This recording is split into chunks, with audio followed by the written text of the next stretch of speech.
Hello and welcome to the last day of King Richard II. Oh, so sad. It's such a good play. The King Richard is dead and there's a new king in town. His name is Henry IV, otherwise known as Henry Bullingbrook, otherwise known as the guy who accepted the crown when King Richard abdicated the throne or was deposed, however you want to put that. King Richard was sent off to a cell in Pomfret. The Queen was sent to France. While in the cell in Pomfret, King Richard was killed by Exton, who thought that Bolingbroke told him to. And then he kind of sort of regretted it for half a second. But that's how Act 5, Scene 5 ended. Now we're in Act 5, Scene 6. Actually, this is another one of those weird places where in a lot of versions it's known as Act 5, Scene 6. But in the folio, it's Act 5, Scene 5, because the folio doesn't have Act 5, Scene 3, which is just a little bit where Exton is like, hey, wasn't he looking straight at me when he said somebody should kill Richard?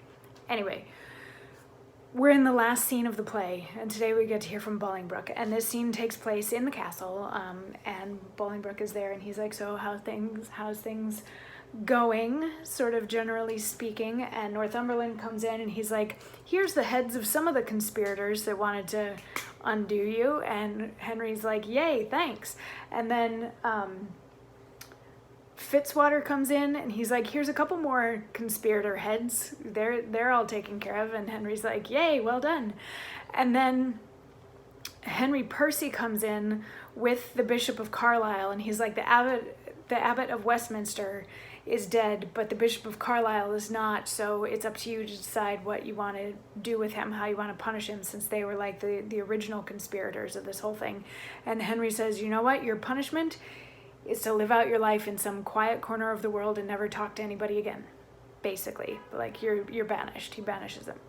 So then they leave, and then Exton and some guys come in carrying a coffin that has the body of Richard in it, and they set it down and they're like, here's your worst enemy, this was Richard, haha, done, taken care of. And Bolingbroke is like, what? And they're like, you told me that I should kill him, like you needed me to do this. And Bolingbroke says, they love not poison that do poison need, nor do I thee. Though I did wish him dead, I hate the murderer, love him murthered. The guilt of conscience take thou for thy labor, but neither my good word nor princely favor. With Cain go wander through the shade of night, and never show thy head by day nor light. Lords, I protest my soul is full of woe, that blood should sprinkle me to make me grow.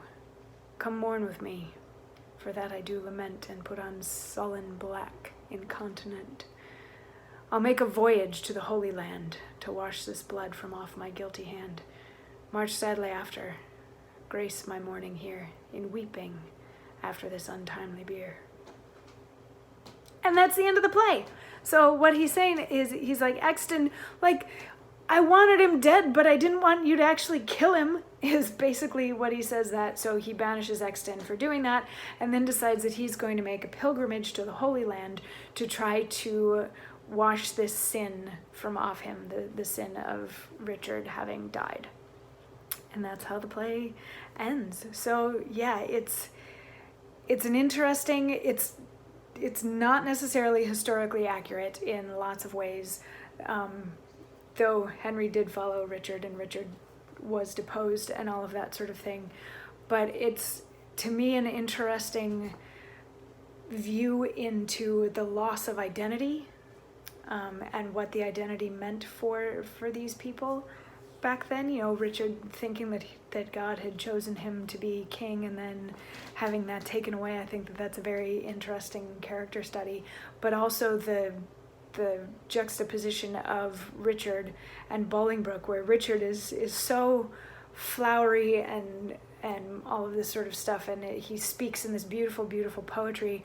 And Bolingbroke is also very intelligent and with it and knows what's going on, but he speaks in much simpler language, much more straightforward language. Like, there's a lot in this play to grab onto and to enjoy and to milk out of it, that kind of a thing. It's beautiful, and when it's done well, It's a beautiful play, and I hope you've enjoyed it. If you have, maybe like click the subscribe button or something, or hit the like button, or whatever all those little things down there are, to make sure that you don't miss out on new play day tomorrow. We're gonna start in on Love's Labor's Lost, a comedy. It's been so long since we had a comedy. We'll get into one starting tomorrow. I'll see you then. Mwah.